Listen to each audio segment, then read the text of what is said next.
Okay, so I've started recording. So at least, and again, it's fine if you don't want to jot, you can jot, or it's fine if you don't want to jot. I'm actually recording, so in case you miss anything, you probably watch the recording. Okay, so Anaconda is actually something called an IDE. So it's more like called, um, although it's not a full-fledged IDE, understand, but it's called something called IDE is Integrated Development Environment. It's actually where you develop applications with programming languages. But for data analysis, we use something called Anaconda. So Anaconda is actually where you write your code. And I think I shared a link yesterday and also today for us to download Anaconda. So Anaconda is actually, it gives you like a complete package where you can write your code. And again, it actually has something called like pre-installed libraries. Just the same way like your house now. Like imagine you can actually go into an apartment without furnitures or without other stuff. But there are also apartments you go into, like you just buy it with everything, the furniture, everything is ready. So just see it as that. Anaconda is more like you buying a house with furnitures like already inside. So that's the thing. And that is what you probably, if you are doing data analysis, you probably use Anaconda, and also because it has some tools like Jupyter Notebook. So Jupyter Notebook is actually an acronym of Julia, which is a programming language, Python, which is the Python we are talking about, and R, a R programming language. So that is Jupyter. Okay, so if you have installed Anaconda on your system, you can just, I guess you guys can see my screen. You can come here. Just if you're on Windows, you can just come here, come to this search bar, and type Anaconda. So you see something called Anaconda Navigator. Can you see my screen? Hello? Hello? Yes, you can see your screen, although it's fluctuating, but you can see Yes, it. yes, sir. Okay. You said it's fluctuating. Is it my voice? I think it's from my end, don't worry. Your voice is clear here. Okay. So you just go to Anaconda Navigator and click on it.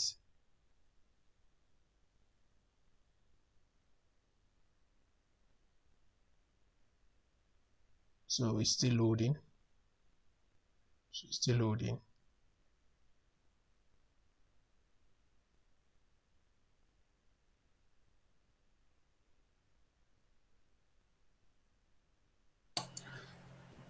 Sorry, I think the view from my end here is not good. It's not good. How?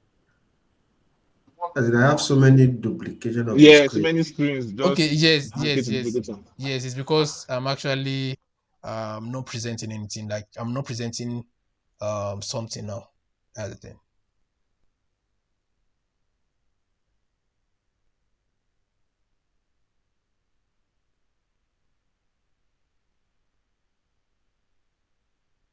So it's still opening. Okay, so you just come here. So after it has opened, just come here, and then you see this Anaconda Navigator. So you may update your application, or you can remind data. So you have the command prompts.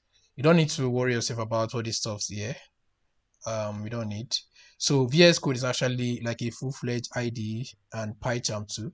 But because I feel PyCharm is actually very heavy, like if you install it, it's quite heavy, and it might be difficult for everyone to follow through.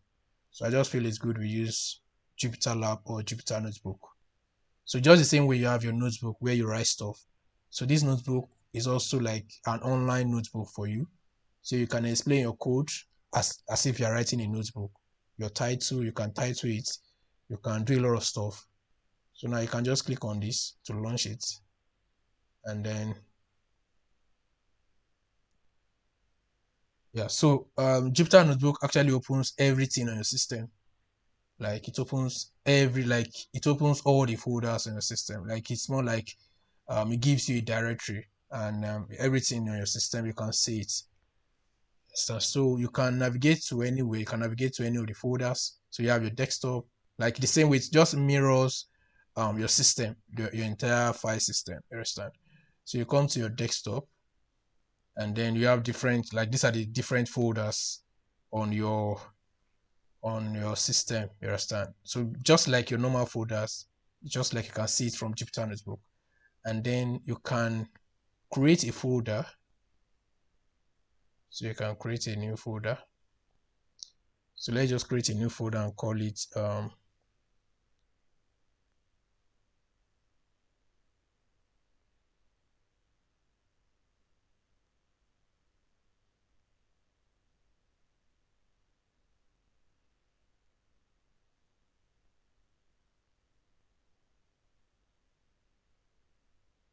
inside. Let's have a project here. This project.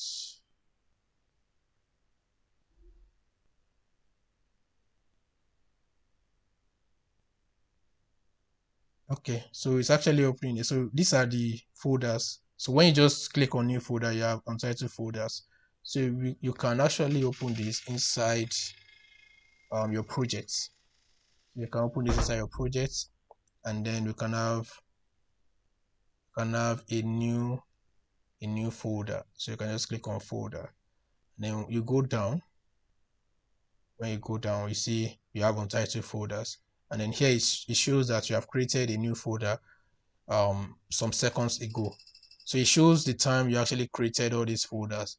So for this, it was 7 months ago, this was 6 months ago, 7 months, 6, and the rest. And so for this, the new folder, the untitled folder, was created seconds ago. So you can open it. You can open it, and so it shows that this notebook list is empty. And then if you want to create, you can now create a new notebook here. So the notebook is actually where you write your code. Actually where you write your code.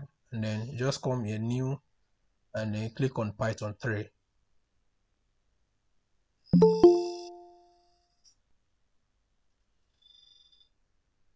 So here you have what is called your notebook. So if you look at it, you see that it's more like a notebook. You understand? And then you can rename it. So let's say rename it to Saturday class.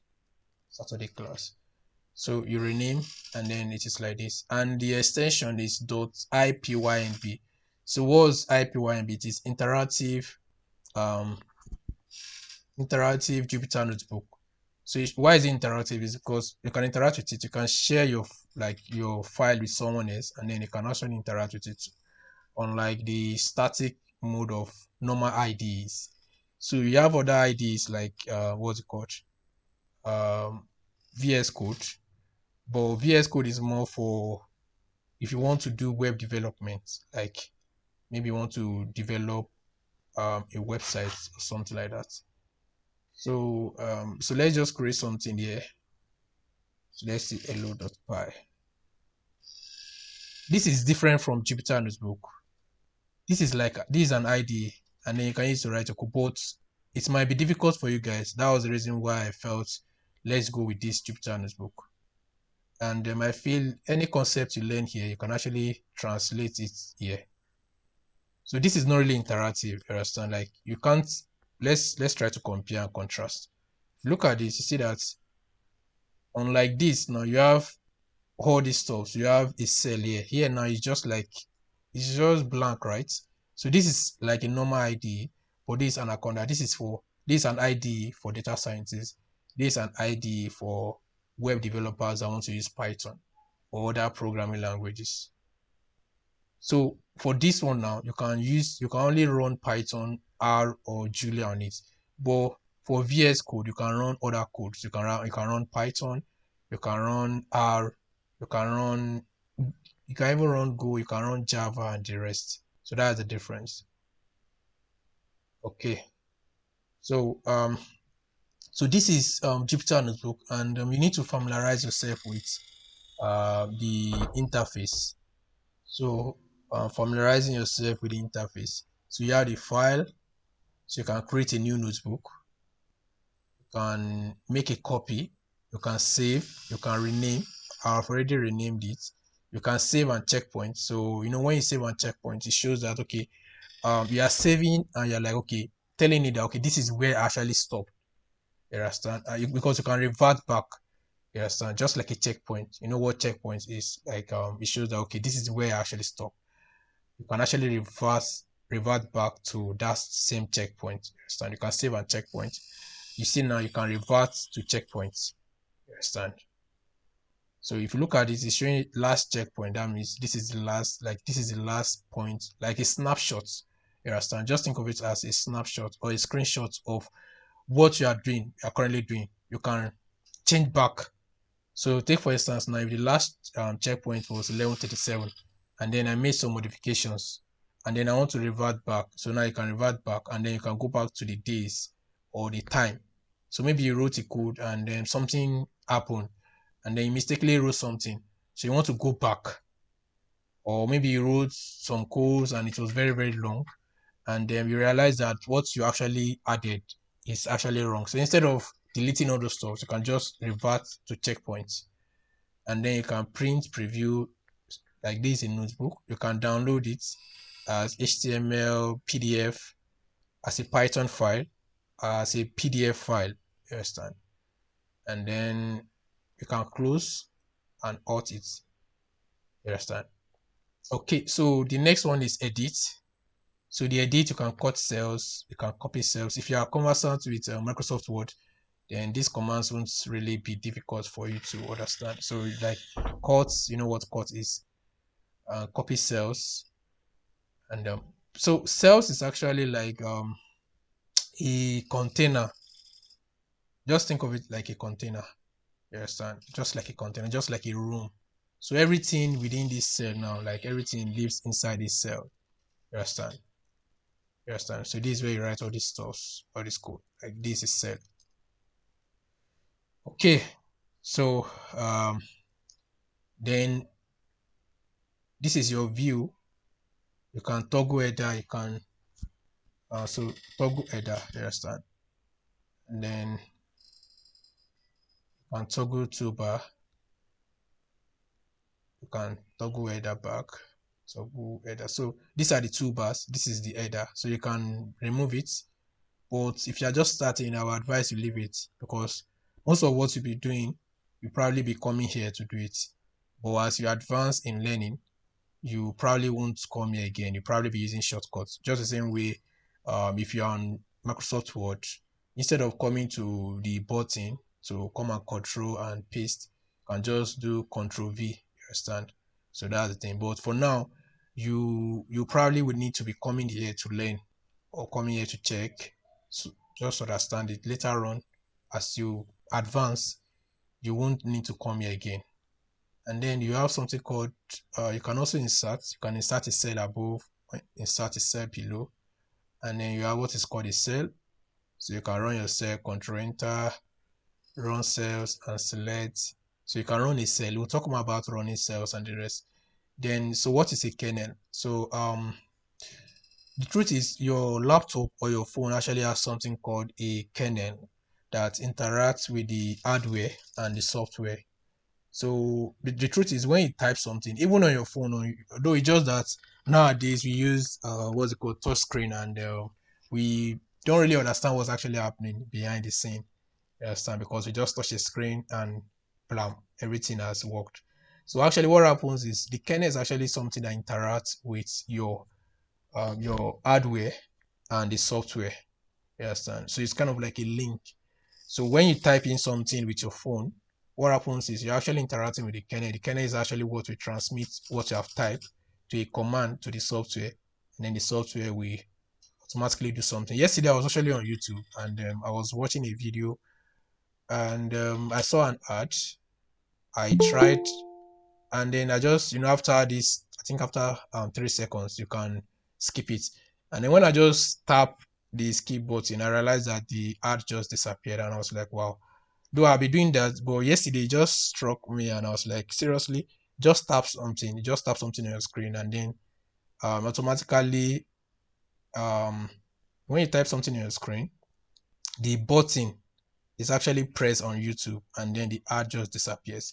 So what happens is, when you click on these stuff, when you type something, the instruction you pass is actually sent to the kernel, and then the kernel understands the instruction, and then it passes the instruction to the software, and then the software does something. So the software, like when you tap that in on your screen, what happens is the screen actually sends your instruction to the kernel on your system or on your phone, and then the phone sends it to the application, which is YouTube, and then YouTube executes your command, which is to skip the ad. So that's the same thing about your Jupyter Notebook. You have something called your kernel. The kernel actually is something that interacts with, just think of it like something that interacts with your software and your hardware. And the kernel is actually very, very important, like, because you can't do any analysis or you can't run any code without your kernel. Yeah. And then you have your widgets, which is, you don't really necessarily need to worry yourself about this stuff. Then you have your app. Maybe you need to learn some stuff, and then you can just come here, and then this app. So the truth is, for now, you might be confused, and it might be it might sound too technical, but the truth is, the first time I was actually introduced to programming, to everything sounded technical, and it was more like jargons. But I would just advise you try as much as possible to keep learning. Just try to look at it. Just try to listen. You may not understand everything. It's fine. You don't need to understand everything. When I started learning, I did not understand everything, but I just felt, okay, this is something I can learn, and then I put my mind to it. And today, by God's grace, it's something I'm proud of. Okay, so this is actually like a button for you to save and checkpoints, and you don't need to memorize. I think I need to emphasize that when you're learning programming, please don't try to memorize. I don't know, but it depends on how you learn. But try as much as possible not to cram. In school it's fine to cram, and it's actually okay, because the Nigerian educational system is more like you just cram and pour and the rest. But in programming, don't cram, please, because I can change the code now and then tell you to do something, and if you cram out, okay, let's assume you cram this. What if I change it to this? And it's maybe doing the same thing. You understand? So please don't cram. There's something called, I think, cheat sheets or something like that, where you can just come and check, okay, maybe anaconda cheat sheets. So yeah, so they are here. You don't need to cram you don't need to worry yourself or disturb your brain. That is the funny thing about programming. Like, if you don't know anything, you come to Google and then we check it. But what you need to develop is problem solving. So if you come here, you see that all these stuffs are here, so you don't need to disturb yourself about memorizing it. And the way you can actually learn is by doing stuff. Like, after this class now, my advice is you come to your laptop, try to open it, try to come here. What is file? If you don't understand this, go to Google, you learn more. That's the best way to learn, honestly. I think I remember when I was in 100 level, I was introduced to something called mathematical induction, and it was actually a very difficult subject, and it was actually difficult, like, for me to understand it. I met some of my friends, but they were quite busy, and then I just went online to learn by myself. Like, I remember I was using Nokia X2, Nokia X2, and then I sat in the hostel, and then I just went online to Google. And honestly, up to my final year, till I left school, the concept was still fresh in my memory. So I remember teaching someone in 400 level. When I was in my 400 level, the girl was in 100 level, and I remember teaching her. And like, I did not go back to mathematical induction. So it shows that sometimes what you learn on your own is more, it's like it sticks more than something that someone teach you. Yeah, what you just need is maybe someone that guides you. Someone might guide you. Yeah, it's fine for someone to guide you, but the best way to actually learn is you need to learn, as in going, like, you need to learn by yourself. So what I would advise is you come here, try as much as possible to look at this stuff. What is this? Play around with it. Press this. What does it do? Press this one. Like, and then if you can do a lot of stuff. You need to, like, explore. You understand? That is the best way to learn. Click on copy cell. What was it doing? Then come here again, come to edit. Click on delete cell. What is it doing? You can use the command. Understand? So that is actually the best way to learn. Understand? So, and this is actually the plus sign is actually for you to insert cell below or insert cell above. And then you can also cut selected cells. You can copy selected cells. You can paste cells below. You can take your cells up. You can move it up. You can move it down. You can also run it, like running, just same way you play a movie, you understand, or you play music stuff. So you just run it. So you are trying to run a cell, and then you can interrupt the kernel. You can restart the kernel with the dialog. You can restart the kernel and run the whole notebook. And then here you can change, you have code, you have markdown, you have headings. You don't need to worry yourself about this. We'll probably go into this. So, and then you have command palettes or something like this. So you can open it. So it shows you the different commands, you understand? So maybe you don't understand some stuff, you can come here, or maybe you are forgetting something. Hello, can you hear me? Hello? Yes, yes. Okay. So, Yes, I can hear you. and can you see my screen? Sorry, like I said, my network here is quite bad, and so please, if you can't hear me, please just let me know, please. Okay. So, and then this is your command stuff where you, in case you forget anything, you can come here to check your commands, what you need to do, and all this stuff. So it shows that you don't need to memorize anything, you just need to understand it. Okay, so I think we are kind of conversant with this. You understand? So the first thing we'll do, actually in any programming language or when you're learning programming, the first thing you do is greeting the words. You understand? And what is called print hello world. And you might be wondering, why are we using print? So the truth is, before we add laptops and all these sophisticated devices, what happened was that, like maybe around 1990, 19 something and the rest, what people did was when they want to print out an output from computer, what they do is they literally print it on a paper. You understand? So like they want, just the same way you go to a cyber cafe to print some stuff, maybe you want to print your JAMB results or your West African results or the rest. So that's the same thing. Like when they have imputed a command into the computer and they want to see the output, what they do is then is to print these stuff on a paper. So that is where this print stuff actually came, like you understand. So print is more like you want to show something. So when you, if you have something on your system and you want to show it, you want to use it as a proof, what you need to do is to print it, right? You understand? Though nowadays you can just forward the document to someone, but sometimes you might need to print this stuff from your laptop, you understand, and print it physically. So that's the same thing. So printing is more like you are trying as much as possible to show something. You understand? So that's the thing. If you are interested in learning more about this stuff, you can just go to why print in programming, something like this. So you can just learn more about this stuff, and that's it. Okay, so and then the first thing you do is you print something called print hello world. Understand? So when you do print hello world, you come here to run it. You see, print hello world. Now you understand the concept of cell. So this is a cell. This is a cell now. And you can write more code here too. You can write like more like print, my name is this.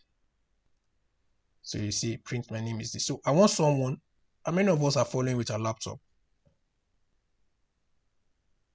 Hello? Hello, how many of us are following with a laptop? I am. Okay, so I want you to share your screen.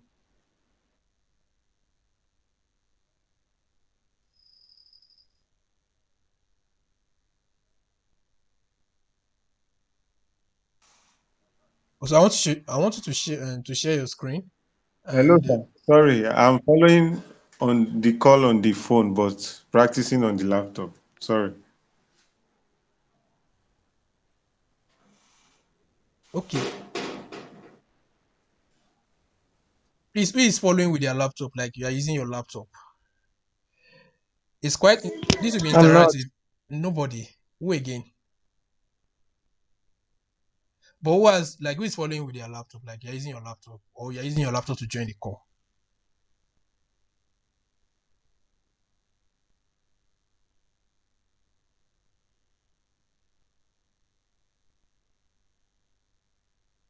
Hello. Hello. Hello, yes. Is there anyone following with a laptop? Okay, okay. No, no problem. Hello, can you hear me? Yes, we Yes, can sir. I hear can you. hear you. So I wanted someone to probably test this out. That's the thing. So you can actually like this is a cell of block, you understand, and then you can have other code. You can still do something like print Buhari is the president of Nigeria, right? So everything will be printed, you understand? So if you look at it, you realize that this thing is actually changing. This is actually 4. We started from 1, right? What is happening is Jupyter Notebook is Jupyter Notebook. Jupiter. Mr. Oluwagbade, can you? Okay, thank you. Uh, okay. So what happened is Jupyter Notebook actually keeps track of, let me say, history of the cells that you have run. So if you look at this now, this is in, which is 4. Like if you do something here now, let's say hello world. If you look at this now, because we did not put a print, it's showing that okay, in is this, out is this. If you run this thing again now, this is 6. So what this thing is doing is because it's running via cell. Unlike, remember I showed something like this. I showed this, which is a normal IDE. Here now, you don't really use a cell. So think of a cell as a container that helps you to package, or let's just say something like a container that helps you to isolate your code from each other. So the code here now is different from the code that is being run here. Hello, can you hear me? Hello. Yes, sir. Okay. So the code here is different from the code that is running here. Why? Because this is inside a cell. This is a different cell. It's just like prison, right? You understand? Someone inside a prison cell is different. Like they might be in the same prison environment, but they might be in different cells. You understand? You understand? So that's the same thing. And what this thing is doing is okay. This is it's kind of helping you to keep track of the input to each cell. So here now this is 4. When we talk about variables and the rest, you understand the importance of this. So this is 4, this is 6. This is more like a sequential order of how your code is being run. So, okay, Justin said he can. Okay. So this is 4, right? This is 4, and then this is 6. So this is showing you that this is more like a sequential order of how this code is being run. Are we following? Like a sequential order of how this thing is being run. So this is 4, then this is 6. You can, if you run this again now, you realize that this will change from 4. It's now 7. Why? Because Jupyter Notebook sees this one now. This is kind of like, this is 6, and then this is 7. So the latest code, even if it is above it, will be the latest code, the latest time you actually run a code, we take the time. So take for instance, this is 7, this is 6. 6, although this code now is below it, but because you rerun this code up here, it shows that this is 7. So that means you have something like 6 then to 7. So when we talk about variables, you understand the importance of this stuff. So Jupyter Notebook is actually keeping track of each cell, kind of like a snapshot. You understand? If you rerun this now, it's 8. 7 is different from 8. And on the hierarchy now, this is more like this 8. If you run this now, it's 9. Like this is a snapshot. It's showing that okay, this is a snapshot. This is a snapshot at this point in time. Are we following? So this is more like the input and then the output. So but if you come here now, it's showing 10. It can't be 9 again because this is 9. This is 10. Input is 10, the output is 10. Input of 10, output of 10. More like a snapshot or a screenshot. You understand? Okay. So I think this is the first thing you do in programming. Any program, you print hello world, or you can also print your name. Okay. So we'll go into something called data types. Yeah. So let me call this. And again, you can, like I said, now you realize the beauty of Jupyter Notebook. So now you can have a markdown, and then I can type data types. So if you look at it, you see that this is not a code. Why? Because this is a markdown. It's more like it helps you to document like a code. So it's more like a notebook. You can actually use this to write a full textbook or a PDF file, and you can send to people. Understand? So it uses something called markdown. You can maybe later after this class, you can just come to Google, type markdown, and then you see what markdown is. So it's more like there's something called markup. It's for building websites, and then markdown is more like for documentation, more or less for documentation and the rest. Okay, so we have something called data types, and then in data types we have different types of data types in Python. We have what is called a string. We have strings. We have integers. We have floats. We have something called strings. And then let's change this to a markdown. Change this to a markdown, and then you call it strings. So we have strings.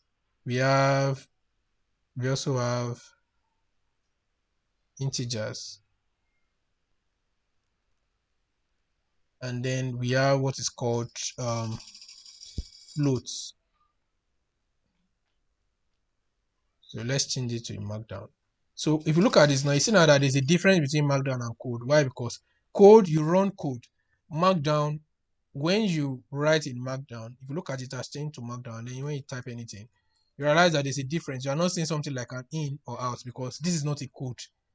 This is not a code that is taking something in or taking something out. It's a markdown for documentation. And then we have what is called the floats. And if you look at it, it's more like a documentation. So now the first one is integers. So integers, they are just similar to our 23. Or the integers are numbers from 0, or let me say from negative infinity to positive infinity. That is integers. Understand? So let's call this again. Oh no, I've not introduced you guys to variables, so let me just leave it. So we have these are integers. And then if you want to explain your code to people, you use something called a comment. If you want to explain your code to people, you use something called a comment. So take for instance, now you want to explain to someone and say this is an integer. So what you do is you use hash. You press hash, and then you start typing. So what happens is anything after the hash symbol won't be run. So let's just imagine this is hash this, and then let's run it. Nothing will happen, because by default Python sees this as a comment. So take for instance now, on Facebook or Twitter, when someone posts a beautiful picture, or on Facebook, what do? You comment. So what you're trying to do is you're trying to express your own opinion. So it might be good, it might be bad. So that is the same thing about comments. And even on WhatsApp, so when people upload their WhatsApp status, you can reply to their status by commenting. So, and that is more like you are expressing your views on what the person uploaded. Maybe you are in support or you are against it. So that is the same thing about this. This is commenting. So you're like, you are trying to express your opinion. Like maybe someone doesn't understand, because the truth is when you're writing code, even to your own self, like if you might write a code today and you come back tomorrow, and you might probably you may not really understand what you are written. That's the truth. You understand? As you start learning how to program, you realize that these are the things you probably encounter. Like you write a code, and later on you look at the code, and you can't really understand it. So sometimes it's good you comment your code to tell yourself or any other person that will be reading your code what you intend or what you want to do, or what the code is doing, or what the code is performing. So here you can say, okay, declaring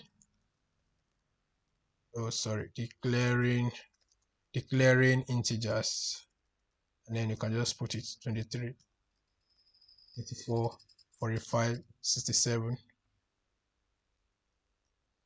89. So these are integers. You understand? So I want you to declare, this will be like an homework for you. Declare, sorry, am I typing this? Declare any other integers where there will be classwork and there will be assignments. So, but this is just like a mini. I wish everyone was actually following. Like I said, the best way to actually learn is when you do it by yourself.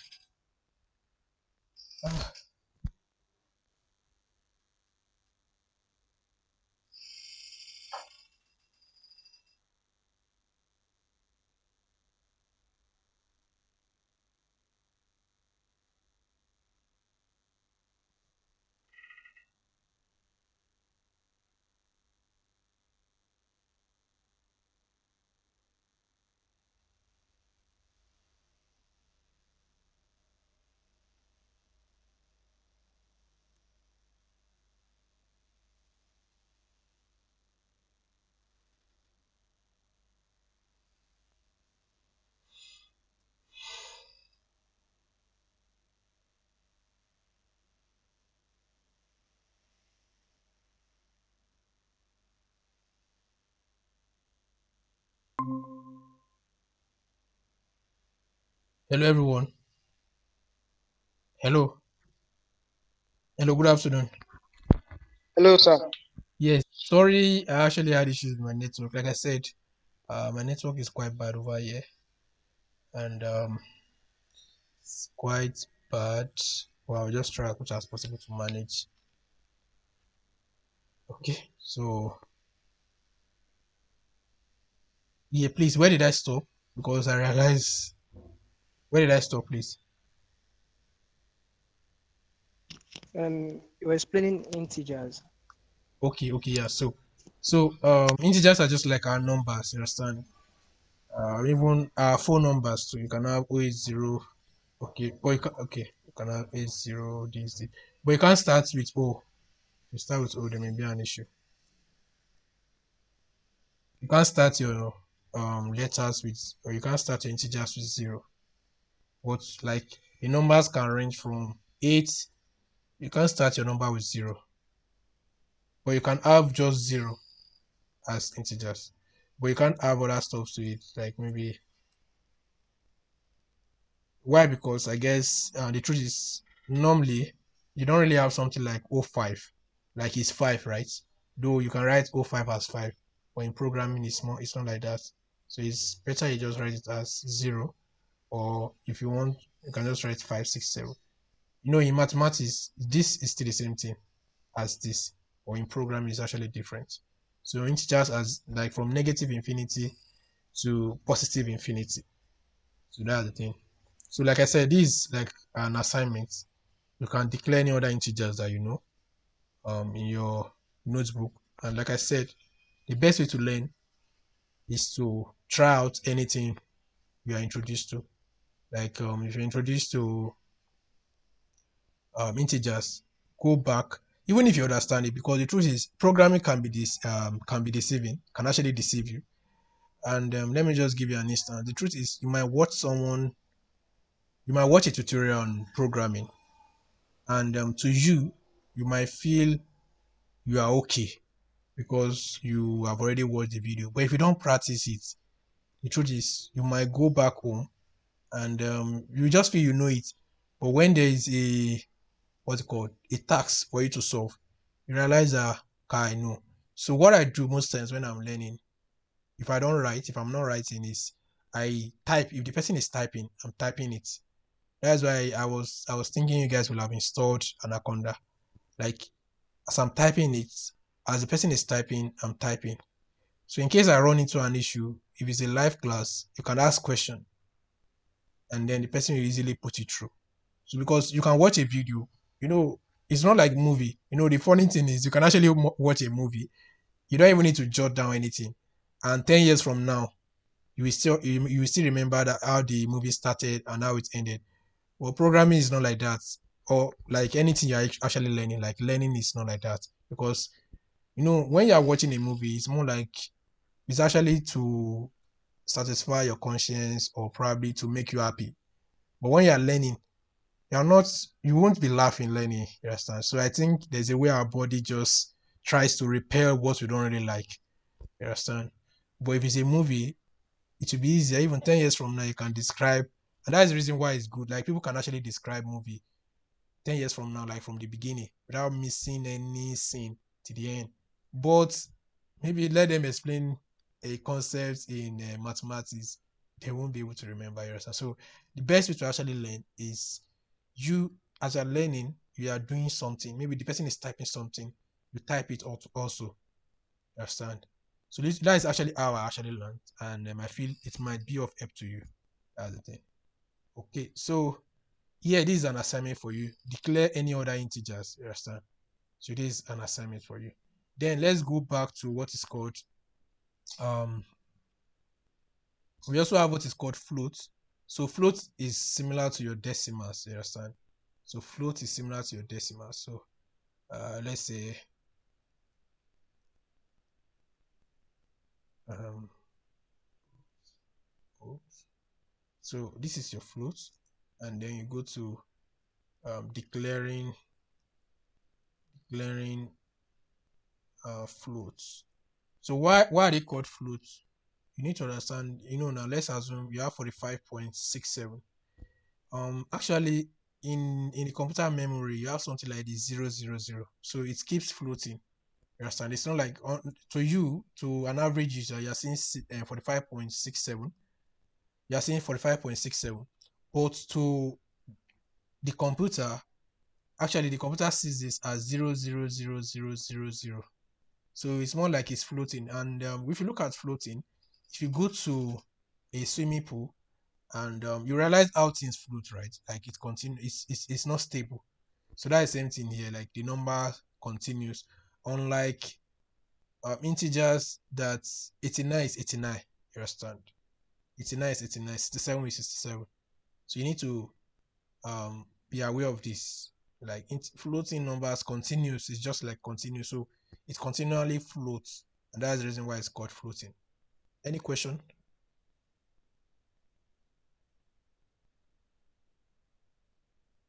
Any question? Okay. So Understand, sir. okay. So this is float. Before we go into strings, let's do some mathematical operation. So in Python. So for those that might be into maybe research, I don't want to use Python for research or computation. Python is actually used for doing computational analysis. So now, mathematical operations. So like the normal way, like addition. So let's say addition. This addition. So 34 plus 46, 90. You can actually print it. You can do print. So it's 90. You understand? So this addition. You're adding two numbers together. And then the same way you do additional, right? And then subtraction. To subtract. So you do print. You can do 50 minus 67. So this is minus 17. So the same way, just like a calculator, like Python has a calculator, you understand? And then if you want to do division, just do, this is division, right? Division, you can do print. Okay. I guess we can take a break now and come back around 1:30. So at least you have been on this call for a while. Come back by 1:30 so that you can refresh your brain. Those that have not installed Anaconda can try to install it and like put on your laptop so that you can follow on. So by 1:30 we'll be back. But you can stay on the call. I'll be on the call, so you can actually use this time to ask any question or if you want to leave, you can leave, come back by 1:30, so that latest by maybe 2 or 2:30 we should be done. Okay. All right, sir. Yes. So Mr. Olayinka Mustafa, we are going on a break now. We'll be coming back by 1:30, and so we'll be coming back by 1:30, and then after that we round up by 2:30. So Mr. Olayinka, can you hear me? You can hear me? Okay, thank you. I think I can see office. Yes, sir. Network got me out, so I missed the chunk of what you said there.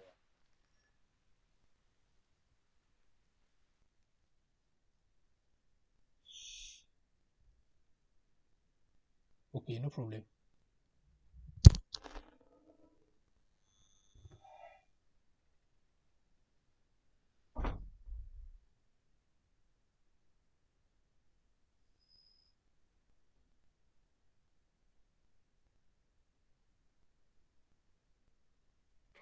Hello, sir.